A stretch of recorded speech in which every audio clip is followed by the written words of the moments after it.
अ very good morning dear aspirants. BYJU'S के government exams prep channel में आप सभी का हार्दिक स्वागत है। दोस्तों, इस वीडियो में हम बात करेंगे this day in history segment की।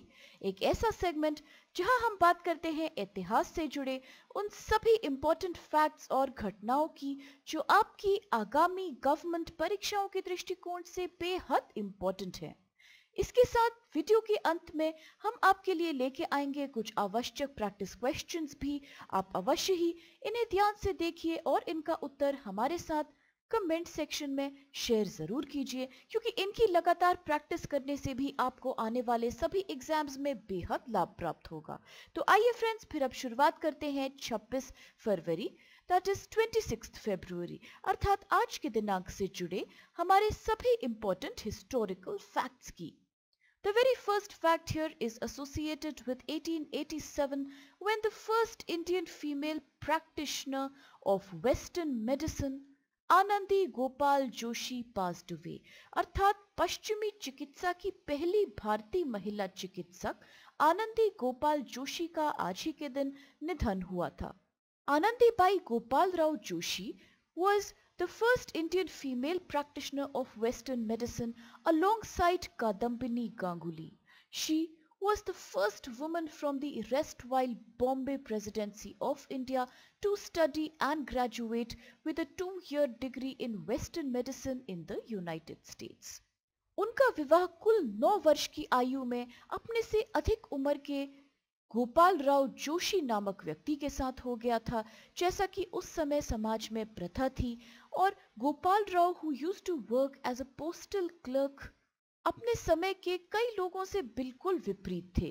वह इसलिए क्योंकि उन्होंने समाज की प्रथा से विपरीत जाके आनंदीबाई की मेडिकल शिक्षा में विशेष रुचि ली। He strongly encouraged her to study and take up graduation in medicine.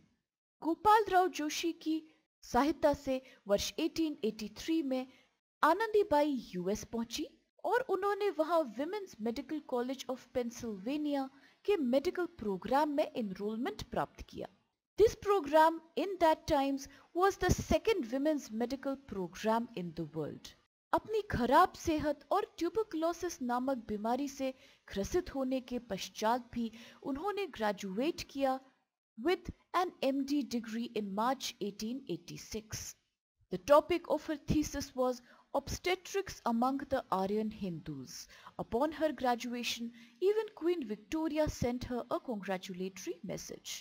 1886 के अंत में आनंदीबाई भारत लौट आईं और कोल्हापुर की रियासत ने उन्हें स्थानीय एल्बर्ट एडवर्ड अस्पताल में महिला वार्ड में चिकित्सक प्रभारी के रूप में नियुक्त किया। परंतु अपनी खराब सेहत के और प्रोग्रेसिंग ट्यूबरकुलोसिस के चलते she lost her life in February 1887 even before she was barely 22 years of age। परंतु इनके अचीवमेंट ने एक ऐसे समय में जब समाज में औरतों को शिक्षा का अधिकार भी पूरी तरह से प्राप्त नहीं होता था, विश्व भर में औरतों को इंस्पायर किया। And a crater on Venus planet has been named in her honour. और अब आइए देखते हैं आज का अगला फैक्ट, जो कि संबंधित है एक बार फिर से वर्ष 1887 के ही साथ, when Indian jurist, diplomat and statesman B.N. Rao was born. अर्थात भारतीय न्यायविद, राजनयिक और राजनेता B.N. राव का आज ही के दिन जन्म हुआ था वर्ष 1887 में। सर बेनिकल नारसिंह राव एक प्रसिद्ध भारतीय सिविल सर्वेंट, जूरिस्ट, डिप्लोमैट और स्टेटमैन थे और जिन्हें जाना जाता है for his key role in drafting the Constitution of India. He was also India's representative to the United Nations Security Council from 1950 to 1952। In fact इन्होंने यूनाइटेड नेशन सिक्योरिटी काउंसिल के president के रूप में भी काम किया था इन 1950। मद्रास और कैम्ब्रिज विश्वविद्यालयों से स्नातक प्राप्त करने वाले राव ने 1910 में भारतीय सिविल सेवा में प्रवेश किया था और संपूर्ण भारतीय वैधानिक संहिता को संशोधित करने के बाद उन्हें नाइटहुड प्रदान किया था, जिसके पश्चात उन्हें बंगाल उच्च न्यायालय में न्यायाधीश का कार्यभार प्रदान किया गया। P.N. Rao was appointed as the constitutional advisor to the Constituent Assembly in formulating the Indian Constitution in 1946. भारतीय कानून पर उनके लेखन में संवैधानिक मिसाल के साथ साथ भारत में मानवाधिकारों पर लेखों का एक विख्यात अध्ययन शामिल है। From February 1952 until his death, he was a judge of the International Court of Justice at The Hague in Netherlands. Before his election to the court, he was also regarded as a candidate for the Secretary General of the United Nations. यहाँ इस संदर्भ में दोस्तों ये भी आप याद रखिएगा कि अगर हमने चर्चा की है यूनाइटेड नेशंस सिक्योरिटी काउंसिल अर्थात यूएनएससी की, तो it is one of the 6 principal organs of the United Nations charged with ensuring international peace and security. इसकी स्थापना किस वर्ष हुई थी? इसकी स्थापना हुई थी 24 अक्टूबर 1945 में, और अगर हेडक्वार्टर्स अर्थात मुख्यालय की बात की जाए तो ये न्यूयॉर्क यूएसए में स्थित है। और अगर बात हो इंटरनेशनल कोर्ट ऑफ जस्टिस की, जिसके संदर्भ में भी हमने अभी चर्चा की है, तो आप याद रखिएगा कि इसको कभी कभी वर्ल्ड कोर्ट अर्थात विश्व न्यायालय के रूप में भी बुलाया जाता है, and it chiefly settles the disputes between states in accordance with the international law, और advice भी देता है on international legal issues.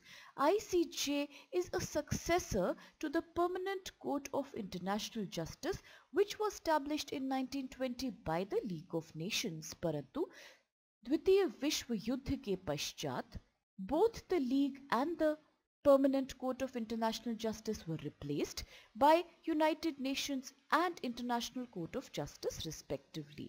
आज के समय में The International Court of Justice के headquarters The Hague में स्थित हैं, जो कि नीदरलैंड देश में आता है। और अब आइए देखते हैं फ्रेंड्स आज का अगला fact which is associated with 1966 when Vinayak Damodar Savarkar, the freedom fighter, lawyer and writer had passed away. अर्थात स्वतंत्रता सेनानी, वकील और लेखक विनायक दामोदर सावरकर का आज ही के दिन निधन हुआ था वर्ष 1966 में। विनायक सावरकर का जन्म 1883 में वर्तमान महाराष्ट्र के नासिक के पास दामोदर में हुआ था। वह बाल गंगाधर तिलक, लाला लाजपत राय और विपिन चंद्र पाल जैसे नेताओं से बेहद प्रेरित थे। वह बंगाल के विभाजन और स्वदेशी आंदोलन के विरोध से भी विशेष रूप से इन्फ्लुएंस्ड हुए। He was a staunch patriot and was attracted to radical views and movements from the beginning. After obtaining his degree, Savarkar went to England to study law. In England, he lived at the India House, which was a place full of nationalists and political activities. उन्होंने स्थापित की the Free India Society to organize students to fight for India's independence through a revolution. During this time, Savarkar authored a famous book known as the Indian War of Independence, जिसमें उन्होंने वर्णन किया about the revolt of 1857 और British rule को oppressive और unjust बताया. He became one of the first few people to allude to this revolution as India's first war of independence. इस किताब को initially भारत में बैन किया, परंतु इसका secret publication और distribution चलता रहा क्योंकि ये लोगों में बेहद popular हुई. 1909 में उन्होंने मोर्ले मिंटो सुधारों के खिलाफ सशस्त्र विद्रोह का नेतृत्व किया और उनकी क्रांतिकारी गतिविधियों के लिए अंग्रेजों द्वारा गिरफ्तार कर लिया गया था। एक ट्रायल के पश्चात उन्हें 50 साल के लिए कारावास की सजा सुना दी गई in 1911 at the Andaman and Nicobar Islands in the Cellular Jail. In 1921, he was transferred to a jail in Ratnagiri and then to Yerwada jail in Pune. वर्ष 1937 से 1943 तक he also became a president of the Hindu Mahasabha. परंतु फरवरी 1966 के समय उन्होंने अन्न जल सभी त्याग दिया because according to him, giving up life when one was no longer useful to society was better than waiting for death. फरवरी 26, 1966 में उनका निधन हुआ और उनको उनके सभी योगदानों के लिए वीर सावरकर के नाम से बुलाया जाता है। और अगर बात करें कि और अन्य कौन सी फेमस किताबें इनके द्वारा लिखी गई थी, तो यहाँ कुछ नाम आते हैं किताबों के, जैसे कि हिंदुत्व, हिंदू राष्ट्र दर्शन, इनसाइट द एनिमी कैंप। और अब आइए देखते हैं दोस्तों आज का अगला फैक्ट कौन सा है, और ये संबंधित है 1994 के साथ, when freestyle wrestler from India Bajrang Punia was born. अर्थात भारत के फ्री स्टाइल पहलवान बजरंग पुनिया का जन्म हुआ था आज ही के दिन वर्ष 1994 में। Bajrang Punia is a freestyle wrestler from the state of Haryana in India और वो compete करते हैं in the 65 kg weight category। कई competitions में देश विदेश में विक्ट्री हासिल करके इन्होंने अपना एक बड़ा नाम स्थापित किया है खेल के जगत में। और इसी प्रकार वर्ष 2013 में in the World Wrestling Championships in Budapest in Hungary, he won the bronze medal in the men's freestyle 60 kgs category। और वर्ष 2014 में Commonwealth Games in Glasgow in Scotland में he won the silver medal in men's freestyle 61 kg category। और उसी वर्ष अर्थात 2014 में हुए एशियन गेम्स जो कि इंचियोन साउथ कोरिया में हुए थे, वहां उन्होंने सिल्वर मेडल जीता था एक बार फिर से in the men's freestyle 61 kgs category. वर्ष 2017 में he won a gold medal at the Asian wrestling championships held at Delhi. और 2018 कॉमनवेल्थ गेम्स में which were held in Gold Coast in Australia, he again won a gold medal in the men's freestyle 65 kgs category. Bajrang became responsible for having qualified India for the Tokyo 2020 Olympics in the 65 kgs freestyle wrestling event. Wrestling की दुनिया में अपने सभी योगदानों और achievements के लिए भारत सरकार द्वारा इन्हें कई पुरस्कार प्रदान किए गए हैं, जिनमें कुछ विशेष नाम हैं अर्जुना पुरस्कार का इन 2015।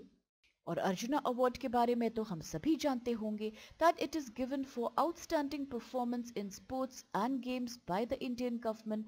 और ऑफिशियली इसको arjuna award for outstanding performance in sports and games बुलाया जाता है। पहली बार कब दिया गया था ये पुरस्कार, तो पहली बार ये पुरस्कार दिया गया था वर्ष 1961 में। अब इसके अलावा कौन से पुरस्कार मिले हैं बजरंग पुनिया को, तो next award that he received at the national level was the Padma Shri award in 2019। और इसी वर्ष अर्थात 2019 में इनको प्रतिष्ठित राजीव गांधी खेल रत्न पुरस्कार से भी सम्मानित किया गया था। और इसके साथ अब चल के देखते हैं दोस्तों कि कौन से क्वेश्चंस यहाँ हमारे सामने हैं। The very first question is who is the author of the book the Indian War of Independence. अर्थात the Indian War of Independence पुस्तक के लेखक का नाम क्या है। A V D. Savarkar, B M S. Golwalkar, C Nanaji Deshmukh या डी दीनदयाल उपाध्याय।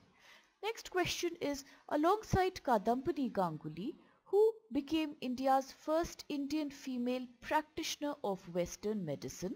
अर्थात कादम्बनी गांगुली के साथ कौन बनी थी भारत की पहली महिला चिकित्सक। ऑप्शंस आपके सामने हैं, ए रामाबाई रानडे, बी आनंदी गोपाल जोशी, सी रुखमाबाई या D Pandita Ramabai. Next question is Bajrang Punia is associated with which sport? Is it A wrestling अर्थात कुश्ती और मुक्केबाजी boxing which is the option number B, या फिर C shooting या इसका उत्तर है D swimming। The next question is where are the headquarters of the United Nations Security Council UNSC situated? अर्थात संयुक्त राष्ट्र सुरक्षा परिषद UNSC का मुख्यालय कहाँ स्थित है। A Geneva, B Paris, C New York या D Washington। Next question is where are the headquarters of the International Court of Justice situated? अर्थात International Court of Justice का मुख्यालय कहाँ स्थित है। Is it A Amsterdam और B Athens, C Paris या फिर D The Hague। Next question is for excellence in which field is the Arjuna Award bestowed? अर्थात अर्जुन पुरस्कार किस क्षेत्र में उत्कृष्टता के लिए प्रदान किया जाता है। Is it A साहित्य that is literature और B sports and games अर्थात खेल और क्रीड़ा। Is it C fine arts और is it D music that is संगीत? अब इन सभी जरूरी सवालों और कुछ दिलचस्प फैक्ट्स के साथ आज के सेशन को हम यही समाप्त करते हैं, इस आशा के साथ कि आप सभी को इससे बहुत लाभ मिलेगा और आपको ये वीडियो पसंद आया होगा। फ्रेंड्स, प्लीज आप लोग चैनल को लाइक, शेयर और सब्सक्राइब करना बिल्कुल मत भूलिएगा और हमारे सभी क्वेश्चंस के उत्तर को आप हमारे साथ कमेंट सेक्शन में शेयर करते रहिए। With this, I sincerely thank all of you for being a part of today's session with us.